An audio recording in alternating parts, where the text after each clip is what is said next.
Good morning my dear students. तो हमारा आज का टॉपिक क्या है? आयत। आयत से संबंधित प्रश्न। पिछली कक्षाओं में भी हमने आयत संबंधित पूरा कॉन्सेप्ट क्लियर कर दिया था, आपको डायग्राम वगैरह बता दिया था, हर चीज बता दिया था, है ना। ध्यान से देखिए आप, है ना।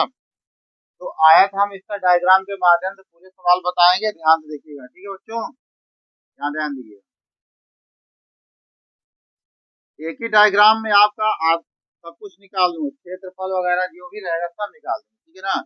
यहाँ से यहाँ की दूरी क्या है, मान लीजिए थोड़ी देर, मान लीजिए इसका 20 है, क्या है 20 सेंटीमीटर, क्या है बच्चों।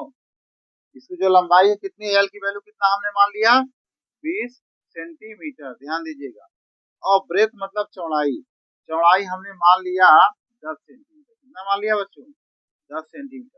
ये कॉन्सेप्ट क्लियर करने के लिए आपको बता, पिछले कक्षा में तो हमने आपको पूरा डायग्राम बता दिया था, एक चीज बता दिया कैसे क्या निकाला जाता है। और इसका मान लिया 10 सेंटीमीटर, कितना मान लिया हमने, इसकी चौड़ाई 10 सेंटीमीटर, हमने लंबाई 20 मारा है और चौड़ाई 10। तो मैं आपसे तीनों का तीनों क्वेश्चन में आपसे पूछूंगा। पहला तो परिमाप, क्या पूछूंगा, परिमाप, ठीक है बच्चों। परिमाप क्या होगा। दूसरा हमारा क्वेश्चन रहेगा क्षेत्रफल क्या होगा, क्या क्षेत्रफल क्या होगा।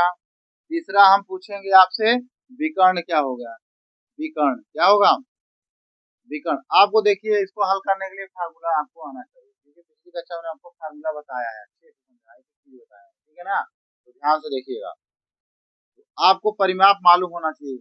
आयत का परिमाप क्या होता है, ये हमारा क्या है, चित्र जो हमारा काहे का बना है बच्चों, आयत। क्या बना है बच्चों, आयत। क्या है, ये जो डायग्राम है वो काहे का है बच्चों, आयत का। तो आयत का परिमाप होता है, क्या होता है 2 और यल प्लस क्या होता है बच्चों 2, ठीक है ना। तो आप यहाँ लिखेंगे 2, यल की वैल्यू कितनी है बताइए, यल का मान कितना है 20 है। और बताइए बी कितना है, बी का मतलब होता है ब्रेथ मतलब चौड़ाई, यल का मतलब लेंथ, लेंथ का मतलब क्या होता है लंबाई। इसको लेंथ बोलते हैं, इसको लंबाई बोलते हैं, ठीक है ना। इसको ब्रेथ बोलते हैं, ब्रेथ का मतलब होता है चौड़ाई।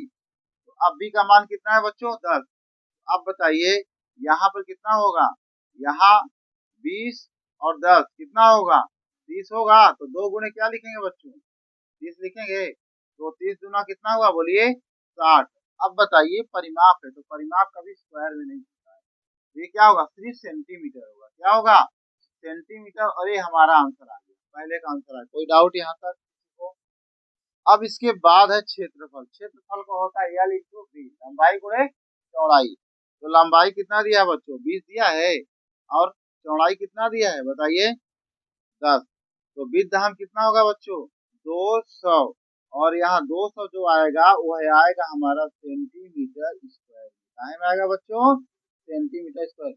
हमेशा ये इसको 2D बोलते हैं, क्या बोलते हैं 2D 3D होता है, 2D है, 2D का 2 डायमेंशन, 2 डायमेंशन का मतलब ये होता है जिनकी एक लंबाई होगी और जिनकी एक चौड़ाई होगी, इसमें हाइट नहीं होगा। आ रहा समझ में। अब अगला जो क्वेश्चन है विकर्ण, विकर्ण का अब ये देखिए क्या हो जाएगा यल का स्क्वायर और प्लस क्या हो जाएगा बच्चों बी का स्क्वायर।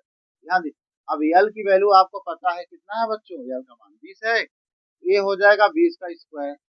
फिर देखिए ब्रेथ कितना है चौड़ाई 10, तो 10 का क्या हो जाएगा बच्चों बताइए स्क्वायर होगा। अब यहाँ ये ध्यान दिए 20 का मान कितना हो जाएगा बताइए 400 हो जाएगा 20 का स्क्वायर, और 10 का स्क्वायर कितना होगा 100, 100 मतलब 100। दोनों का अगर अंडर रूट में हम ऐड करेंगे तो क्या होगा 500 हो जाएगा 500। अब इस 500 की वैल्यू को आप तोड़ सकते हैं, तोड़ने का तरीका एलसीएम मेथड से भी है। तो यहाँ क्या हो जाएगा 5 गुणे 100, क्या हो जाएगा बच्चों 5 गुणे क्या हो जाएगा बोलिए 100। अब बताइए 100 की वैल्यू कितना होता है 10, तो 10 रूट से बाहर आ जाएगा, तो बाहर लिखेंगे 10 और रूट के अंदर क्या रखेंगे 5, और ये हमारा क्या हो जाएगा बताइए। अब ये क्या हो जाएगा हमारा बताइए आंसर हो जाएगा। और आंसर काहे में आएगा, हमारा सेंटीमीटर है तो काहे में आएगा सेंटीमीटर, यहाँ ले दिया है।